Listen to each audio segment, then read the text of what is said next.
ನಮಸ್ಕಾರ. ಶ್ರೀ ಟಿವಿ ನ್ಯೂಸ್ಗೆ ಸ್ವಾಗತ. ಈ ದಿನದ ಹೆಡ್ಲೈನ್ಸ್. ಗುಂಡ್ಲುಪೇಟೆ ಪಟ್ಟಣದ ತಾಲೂಕು ಕಚೇರಿ ಸಭಾಭವನದಲ್ಲಿ ತಾಲೂಕು ಬರ ನಿರ್ವಹಣಾ ಸಮಿತಿ ಸಭೆ. ಅರ್ಥಪೂರ್ಣವಾಗಿ ಸ್ವಾತಂತ್ರ್ಯ ದಿನಾಚರಣೆ. ಜಿಲ್ಲಾಧಿಕಾರಿ ಶ್ರೀರೂಪ. ಬಿಜೆಪಿ ಜಿಲ್ಲಾ ಘಟಕದ ವತಿಯಿಂದ ನಗರದಲ್ಲಿಂದು ಕಾಂಗ್ರೆಸ್ ಪಕ್ಷ ವಿರುದ್ಧ ಪ್ರತಿಭಟನೆ.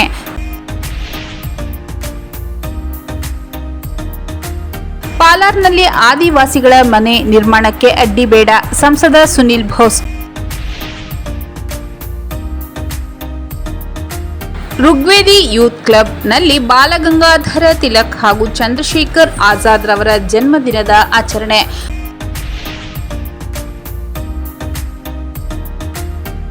ಉದ್ಯಮಶೀಲತೆ ಕುರಿತು ತಿಳುವಳಿಕೆ ಶಿಬಿರ. ಮಹಿಳೆಯರು ಸ್ವಾವಲಂಬಿಗಳಾಗಬೇಕು. 9 ಶಾಲಾ ಕಾಲೇಜುಗಳಲ್ಲಿ ಸ್ವಾಸ್ಥ್ಯ ಸಂಕಲ್ಪ ಜಾಗೃತಿ ಅಭಿಯಾನ. ಕಾಡಂಚಿನ ರೈತರ ಸಮಸ್ಯೆಗಳಿಗೆ ಶಾಶ್ವತ ಪರಿಹಾರ ಕಲ್ಪಿಸಿ. ಕುರ್ಬೂರ್ ಶಾಂತಕುಮಾರ್.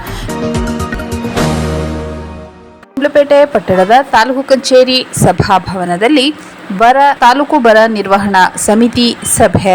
ಗುಂಡ್ಲುಪೇಟೆ ಪಟ್ಟಣದ ತಾಲೂಕು ಕಚೇರಿ ಸಭಾಭವನದಲ್ಲಿ ತಾಲೂಕು ಬರ ನಿರ್ವಹಣಾ ಸಮಿತಿ ಸಭೆ ನಡೆಯಿತು.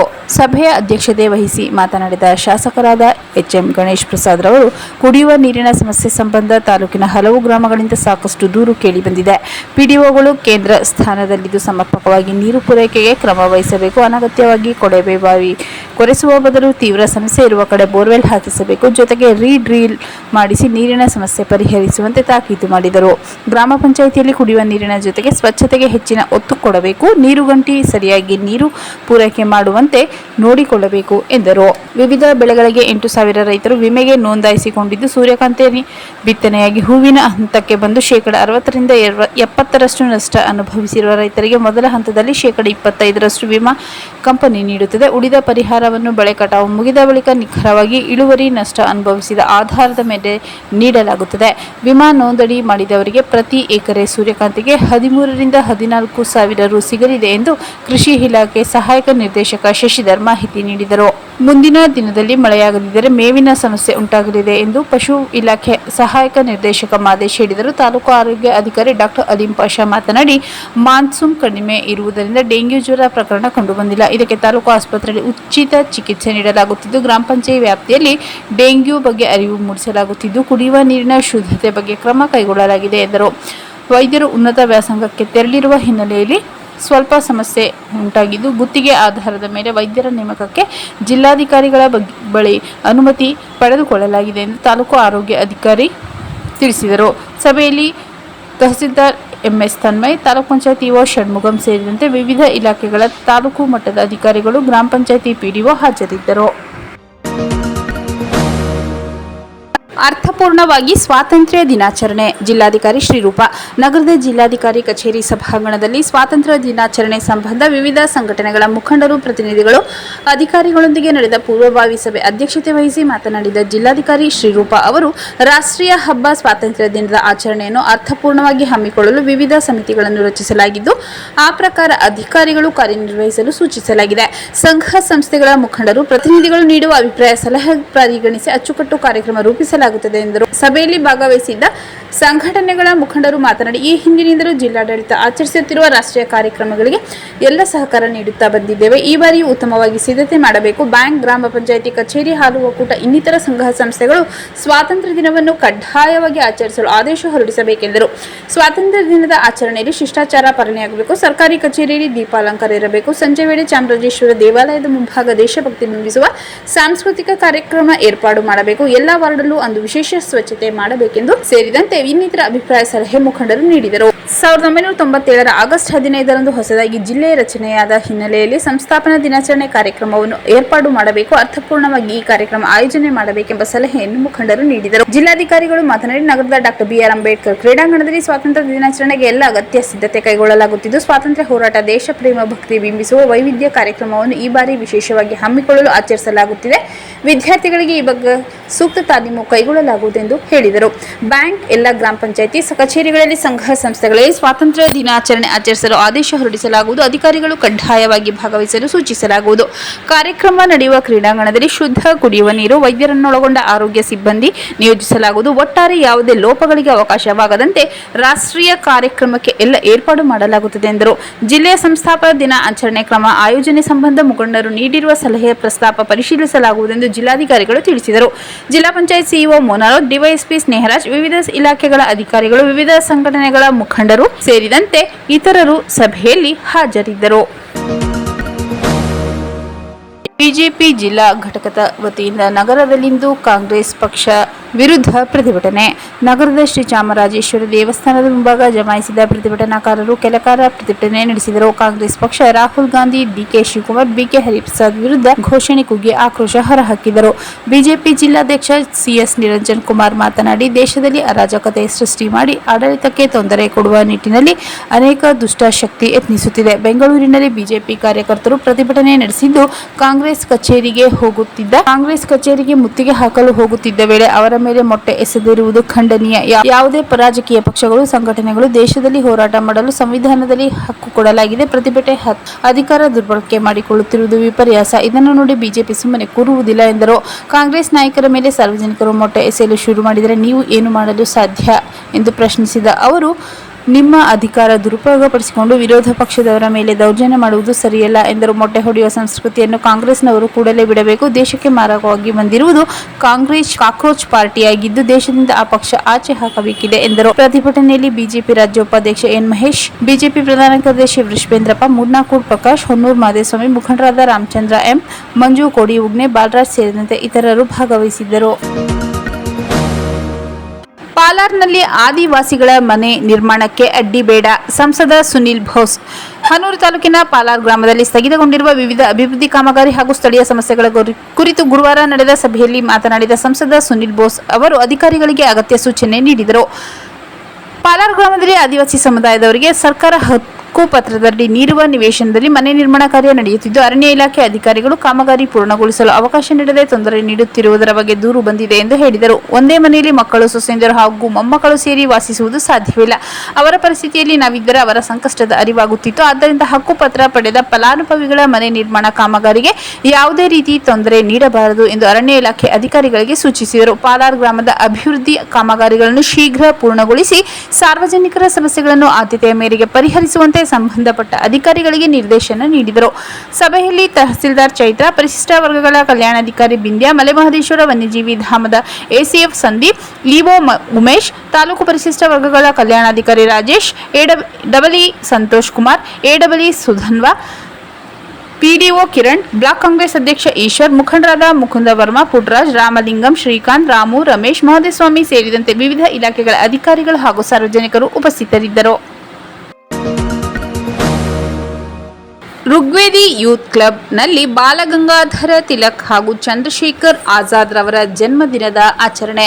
ಜೈಹಿಂದ್ ಪ್ರತಿಷ್ಠಾನ ಮತ್ತು ಋಗ್ವೇದಿ ಯೂತ್ ಕ್ಲಬ್ ವತಿಯಿಂದ ನಗರದ ಜೈಹಿಂದ್ ಕಟ್ಟೆಯಲ್ಲಿ ಬಾಲಗಂಗಾಧರ ತಿಲಕ್ ಹಾಗೂ ಚಂದ್ರಶೇಖರ್ ಆಜಾದ್ ರವರ ಜನ್ಮದಿನವನ್ನು ಸರಳವಾಗಿ ಆಚರಿಸಲಾಯಿತು. ಭಾವಚಿತ್ರಕ್ಕೆ ಪುಷ್ಪವನ್ನು ಅರ್ಪಿಸಿದ ಜೈಹಿಂದ್ ಪ್ರತಿಷ್ಠಾನದ ಅಧ್ಯಕ್ಷರು ಹಾಗೂ ಆರ್ಯಭಟ ಪ್ರಶಸ್ತಿ ಪುರಸ್ಕೃತರಾದ ಸುರೇಶ್ ಎನ್ ಋಗ್ವೇದಿ ಮಾತನಾಡಿ, ಬಾಲಗಂಗಾಧರ್ ತಿಲಕ್ ಹಾಗೂ ಚಂದ್ರಶೇಖರ್ ಆಜಾದ್ ರವರು ಸ್ಫೂರ್ತಿದಾಯಕವಾದ ವೀರ ದೇಶಾಭಿಮಾನವನ್ನು ಭಾರತೀಯರಲ್ಲಿ ಜೀವಂತವಾಗಿ ಉಳಿಸಿದ ಮಹಾನ್ ಸ್ವಾತಂತ್ರ್ಯ ಹೋರಾಟಗಾರರು. ಬಾಲಗಂಗಾಧರ್ ತಿಲಕ್ ಮಹಾರಾಷ್ಟ್ರದ ರತ್ನಗಿರಿ ಜಿಲ್ಲೆ ಚಳಿಕೀಲ ಎಂಬ ಗ್ರಾಮದಲ್ಲಿ 1856ರ ಜುಲೈ 23ರಂದು ಜನಿಸಿದರು. ತಂದೆ ಗಂಗಾಧರ್ ರಾಮಚಂದ್ರ ತಿಲಕ್ ಶಾಲಾ ಅಧ್ಯಾಪಕರಾಗಿ ಇವರು ರಾಷ್ಟ್ರ ಪ್ರೇಮಿಗಳಾಗಿದ್ದರು. ತಿಲಕ್ ರವರು ಪರಮ ದೇಶಾಭಿಮಾನ ಹೊಂದಿದ್ದರು. ಮರಾಠಿ ಭಾಷೆ ಭಾಷೆಯಲ್ಲಿ ಕೇಸರಿ ಮತ್ತು ಇಂಗ್ಲಿಷ್ ಭಾಷೆಯಲ್ಲಿ ಮರಾಠ ಎಂಬ 2 ಪತ್ರಿಕೆ ಹೊರಡಿಸಿ ಜನರಲ್ಲಿ ಸ್ವಾತಂತ್ರ್ಯ ಚಳುವಳಿಯ ಜಾಗೃತಿ ಉಂಟು ಮಾಡಿದರು. ದೇಶದ ಜನರಲ್ಲಿ ಜಾಗೃತಿ ಉಂಟು ಮಾಡಲು ಗಣೇಶ ಉತ್ಸವ, ಶಿವಾಜಿ ಉತ್ಸವ ಆರಂಭಿಸಿ ದೇಶದ ಮೂಲೆ ಮೂಲೆಯಲ್ಲಿ ರಾಷ್ಟ್ರ ಪ್ರೇಮವನ್ನು ಮೂಡಿಸಿದರು. ಇಂದಿಗೂ ಶಿವಾಜಿ ಉತ್ಸವ, ಗಣೇಶ ಉತ್ಸವ ಹಾಗೂ ನೂರಾರು ಉತ್ಸವಗಳು ಜನರಲ್ಲಿ ಸದಾಕಾಲ ಇತಿಹಾಸ, ಸಂಸ್ಕೃತಿ, ಪರಂಪರೆ, ವಿಚಾರಧಾರೆಗಳನ್ನು ಸಹಾಯಕವಾಗಿದೆ ಎಂದರು.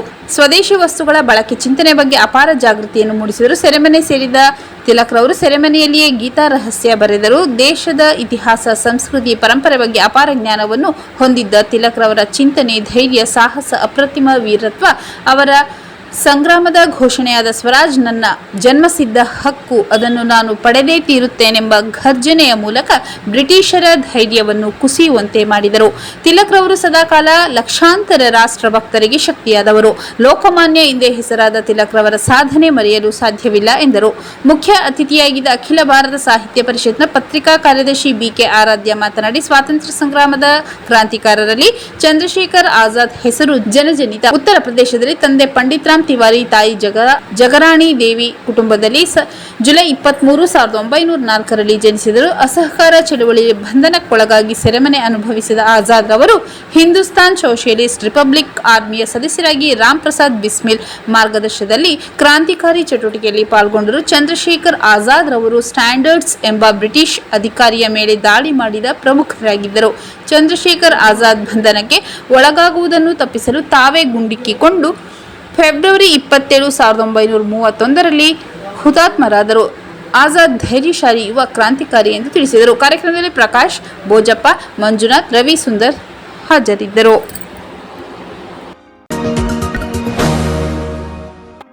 ಉದ್ಯಮಶೀಲತೆ ಕುರಿತು ತಿಳುವಳಿಕೆ ಶಿಬಿರ.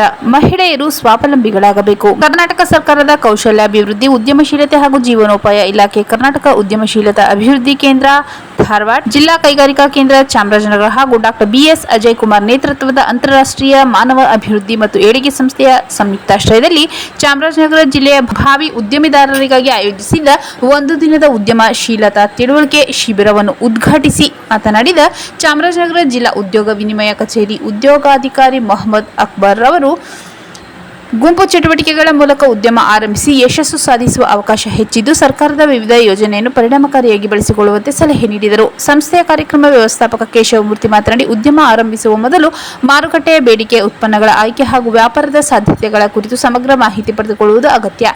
ಈಗಾಗಲೇ ಯಶಸ್ವಿಯಾಗಿ ಉದ್ಯಮ ನಡೆಸುತ್ತಿರುವವರನ್ನು ಭೇಟಿ ಮಾಡುವುದು ಅಥವಾ ಸಂಬಂಧಿತ ಇಲಾಖೆಗಳ ತರಬೇತಿಗಳನ್ನು ಪಡೆಯುವುದು ಉದ್ಯಮದ ಯಶಸ್ಸಿಗೆ ಸಹಕಾರಿಯಾಗಲಿದೆ ಎಂದು ತಿಳಿಸಿದರು. ಉದ್ಯಮ ಆರಂಭಿಸಲು ಆಸಕ್ತಿ ಹೊಂದಿರುವ ಮಹಿಳೆಯರಿಗೆ ಅಗತ್ಯ ಮಾರ್ಗದರ್ಶನ ಹಾಗೂ ಸಹಕಾರವನ್ನು ಸಂಸ್ಥೆ ವತಿಯಿಂದ ನೀಡಲಾಗುವುದು. ಈ ಅವಕಾಶ ಸದುಪಯೋಗ ಪಡಿಸಿಕೊಂಡು ಯಶಸ್ವಿ ಉದ್ಯಮಿಗಳಾಗುವಂತೆ ಅವರು ಕರೆ ನೀಡಿದರು.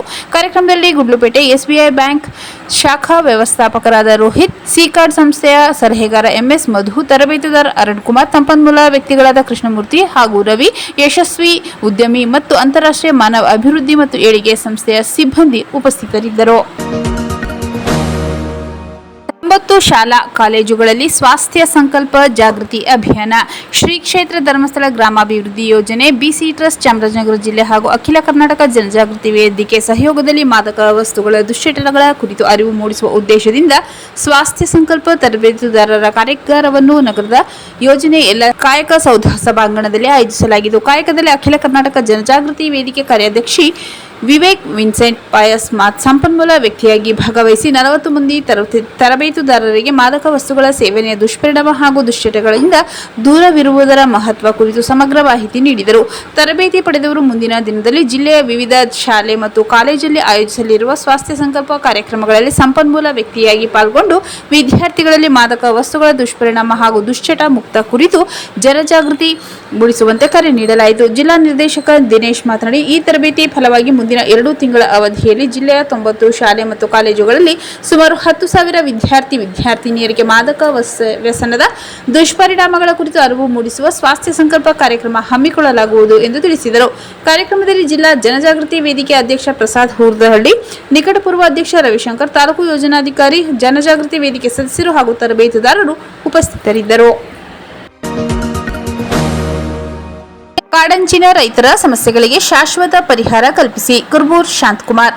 ಕೇಗುಡಿಯಲ್ಲಿ ಆಯೋಜಿಸಿದ್ದ ಕಾಡಂಚಿನ ರೈತರ ಕೃಷಿ ಬದುಕು ವಿಚಾರ ಸಂಕಿರಣದಲ್ಲಿ ಮಾತನಾಡಿದ ಅವರು, ಪ್ರಕೃತಿ ವಿಕೋಪಗಳ ಜೊತೆ ಆನೆ, ಹುಲಿ, ಚಿರತೆ, ಕಾಡು ಹಂದಿ, ನವಿಲು ಸೇರಿದಂತೆ ವಿವಿಧ ವನ್ಯಜೀವಿಗಳ ಹಾವಳಿಯಿಂದ ರೈತರು ತೀವ್ರ ಸಂಕಷ್ಟ ಅನುಭವಿಸುತ್ತಿದ್ದು, ಕಾಡಿನೊಳಗೆ ಗಣಿಗಾರಿಕೆ ಮತ್ತು ರೆಸಾರ್ಟ್ಗಳಿಗೆ ಅವಕಾಶ ನೀಡುತ್ತಿರುವುದು ಕೂಡ ವನ್ಯಜೀವಿ ನಾಡಿಗೆ ಬರುವುದಕ್ಕೆ ಕಾರಣವಾಗುತ್ತಿದೆ ಎಂದು ಆರೋಪಿಸಿದರು. ವಿಚಾರ ಸಂಕಿರಣದಲ್ಲಿ ಮಾತನಾಡಿದ ರೈತರು, ಕಾಡಿನೊಳಗೆ ನೀಲಗಿರಿ ಹಾಗೂ ಅಕೇಶಿಯಾ ಮರಗಳನ್ನು ಹೆಚ್ಚಾಗಿ ಬೆಳೆಸುತ್ತಿರುವುದರಿಂದ ಪ್ರಾಣಿಗಳಿಗೆ ಆಹಾರ ಕೊರತೆಯಾಗಿದ್ದು ಅವು ನಾಡಿಗೆ ಬಂದು ಬೆಳೆ ನಾಶಪಡಿಸುತ್ತಿದೆ ಎಂದು ಅರಣ್ಯ ಇಲಾಖೆ ಅಧಿಕಾರಿಗಳ ಗಮನ ಸೆಳೆದರು. ಇತ್ತೀಚಿನ ದಿನದಲ್ಲಿ ಚಿರತೆ ಹಾವಳಿ ಹೆಚ್ಚಾಗಿದ್ದು ಕಬ್ಬಿನ ಗದ್ದೆಗೆ ಹೋಗುವುದಕ್ಕೂ ಭಯವಾಗುತ್ತಿದೆ. ಗ್ರಾಮದ ಜಾನುವಾರುಗಳನ್ನು ಕಾಡಿಗೆ ಮೇಯಲು ಬಿಟ್ಟರೆ ಕಾನೂನು ಕ್ರಮದ ಎಚ್ಚರಿಕೆ ನೀಡುವ ಅರಣ್ಯ ಇಲಾಖೆ ಕಾಡಿನಿಂದ ಬರುವ ಪ್ರಾಣಿಗಳಿಂದ ರೈತರಿಗಾಗುವ ನಷ್ಟಕ್ಕೆ ಸಮರ್ಪಕ ಪರಿಹಾರ ನೀಡಬೇಕೆಂದು ಒತ್ತಾಯಿಸಿದರು. ಆನೆ, ಹುಲಿ, ಚಿರತೆ ದಾಳಿ ಹಾಗೂ ಕಾಡು ಹಂದಿಯಿಂದ ಬೆಳೆ ನಾಶವಾದರೆ ನೀಡುವ ಪರಿಹಾರ ಅತಿ ಕಡಿಮೆಯಾಗಿದ್ದು ಎಕರೆಗೆ 4,000 ನೀಡುವುದಕ್ಕಿಂತ ನೈಜ ಬೆಳೆ ನಷ್ಟಕ್ಕೆ ಅನುಗುಣವಾಗಿ ಪೂರ್ಣ ಪರಿಹಾರ ನೀಡಬೇಕೆಂದು ಆಗ್ರಹಿಸಿದರು. ಪ್ರಾಣಿ ದಾಳಿಯಿಂದ ಮೃತಪಟ್ಟ ಜಾನುವಾರು ಹಾಗೂ ಮಾನವ ಜೀವ ಹಾನಿಗೂ ಸಮರ್ಪಕ ಪರಿಹಾರ ನೀಡಬೇಕೆಂದು ಒತ್ತಾಯಿಸಿದರು. ಕಾಡಿನಲ್ಲಿ ಗಿಡ ನೆಡುವ ವೇಳೆ ಹಲಸು, ಮಾವು, ನೇರಳೆ, ಆಲದಂತಹ ಹಣ್ಣಿನ ಮರಗಳಿಗೆ ಆದ್ಯತೆ ನೀಡಿದರೆ ವನ್ಯಜೀವಿಗಳಿಗೆ ಆಹಾರ ದೊರೆತು ನಾಡಿಗೆ ಬರುವ ಪ್ರಮಾಣ ಕಡಿಮೆಯಾಗಲಿದೆ. ಅಲ್ಲದೆ ಕಾಡಿನೊಳಗೆ ನೀರಿನ ಹೊಂಡ ನಿರ್ಮಿಸಿದರೆ ಪ್ರಾಣಿಗಳು ರೈತರ ಜಮೀನಿನತ್ತ ಬರಬೇಕಾದರೆ ಅನಿವಾರ್ಯತೆ ತಪ್ಪುತ್ತದೆ ಎಂದು ಸಲಹೆ ನೀಡಿದರು. ಮೈಸೂರು ಭಾಗದಲ್ಲಿ ನವಿಲುಗಳ ಹಾವಳಿಯಿಂದ ತರಕಾರಿ ಬೆಳೆಗೆ ಹೆಚ್ಚಿನ ಹಾನಿಯಾಗಿದ್ದು ಅದಕ್ಕೂ ಪರಿಹಾರ ನೀಡುವ ವ್ಯವಸ್ಥೆ ರೂಪಿಸಬೇಕೆಂದು ರೈತರು ಒತ್ತಾಯಿಸಿದರು. ಕಾಡು ಹಂದಿ ಹಾವಳಿ ನಿಯಂತ್ರಣಕ್ಕೆ ಮುಜರಾಯಿ ದೇವಸ್ಥಾನದಲ್ಲಿ ಸಂಗ್ರಹವಾಗುವ ಕೂದಲನ್ನು ಬಳಸುವ ಕುರಿತು ಅರಣ್ಯ ಇಲಾಖೆಗೆ ಸಲಹೆ ನೀಡಿದರು. ಸಭೆಯಲ್ಲಿ ಭಾಗವಹಿಸಿದ ನಲ್ಲೂರು ವಲಯದ ಅರಣ್ಯ ಸಂರಕ್ಷಣಾಧಿಕಾರಿ ನರೇಶ್ ಮಾತನಾಡಿ, ಕೋತಿಗಳ ಹಾವಳಿ ನಿಯಂತ್ರಣಕ್ಕೆ ಗ್ರಾಮ ಪಂಚಾಯಿತಿಗಳಿಗೆ ಅಧಿಕಾರ ನೀಡಲಾಗಿದ್ದು ಕಾಡು ಹಂದಿಗಳ ಉಪಟಳ ಹೆಚ್ಚಾದರೆ ನಿಯಮಾನುಸಾರ ಕ್ರಮ ಕೈಗೊಳ್ಳಲು ಅವಕಾಶವಿದೆ. ಬೆಳೆ ನಷ್ಟ ಪರಿಹಾರವನ್ನು ಕೃಷಿ ಇಲಾಖೆ ವರದಿ ಆಧರಿಸಿ ನೀಡಲಾಗುತ್ತಿದ್ದು ರೈತರು ಪ್ರಸ್ತಾಪಿಸಿದ ಎಲ್ಲ ವಿಷಯ ಹಿರಿಯ ಅಧಿಕಾರಿಗಳ ಗಮನಕ್ಕೆ ತರಲಾಗುವುದೆಂದು ಭರವಸೆ ನೀಡಿದರು. ಕಾರ್ಯಕ್ರಮದಲ್ಲಿ ಸಂಘದ ಜಿಲ್ಲಾಧ್ಯಕ್ಷ ಪಿ ಸೋಮಶೇಖರ್, ರಾಜ್ಯ ಸಂಘಟನಾ ಕಾರ್ಯದರ್ಶಿ ಅತ್ತಹಳ್ಳಿ ದೇವರಾಜ್, ಮುಕಳ್ಳಿ ಮಾದೇಸ್ವಾಮಿ, ಉಡಿಗಲ ರೇವಣ್ಣ ಸೇರಿದಂತೆ ವಿವಿಧ ಪದಾಧಿಕಾರಿಗಳು ಹಾಗೂ 150ಕ್ಕೂ ಹೆಚ್ಚು ರೈತರು ಭಾಗವಹಿಸಿದ್ದರು. ಮತ್ತೊಮ್ಮೆ ಮುಖ್ಯಾಂಶಗಳು. ಗುಂಡ್ಲುಪೇಟೆ ಪಟ್ಟಣದ ತಾಲೂಕು ಕಚೇರಿ ಸಭಾಭವನದಲ್ಲಿ ತಾಲೂಕು ಬರ ನಿರ್ವಹಣಾ ಸಮಿತಿ ಸಭೆ. ಅರ್ಥಪೂರ್ಣವಾಗಿ ಸ್ವಾತಂತ್ರ್ಯ ದಿನಾಚರಣೆ, ಜಿಲ್ಲಾಧಿಕಾರಿ ಶ್ರೀರೂಪ. ಬಿಜೆಪಿ ಜಿಲ್ಲಾ ಘಟಕದ ವತಿಯಿಂದ ನಗರದಲ್ಲಿಂದು ಕಾಂಗ್ರೆಸ್ ಪಕ್ಷ ವಿರುದ್ಧ ಪ್ರತಿಭಟನೆ.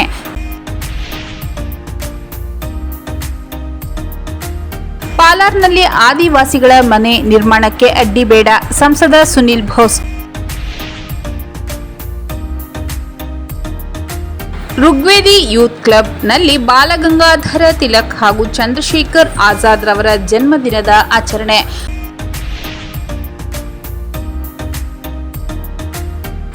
ಉದ್ಯಮಶೀಲತೆ ಕುರಿತು ತಿಳುವಳಿಕೆ ಶಿಬಿರ, ಮಹಿಳೆಯರು ಸ್ವಾವಲಂಬಿಗಳಾಗಬೇಕು. 9 ಶಾಲಾ ಕಾಲೇಜುಗಳಲ್ಲಿ ಸ್ವಾಸ್ಥ್ಯ ಸಂಕಲ್ಪ ಜಾಗೃತಿ ಅಭಿಯಾನ. ಕಾಡಂಚಿನ ರೈತರ ಸಮಸ್ಯೆಗಳಿಗೆ ಶಾಶ್ವತ ಪರಿಹಾರ ಕಲ್ಪಿಸಿ ಕುರ್ಬೂರ್ ಶಾಂತಕುಮಾರ್.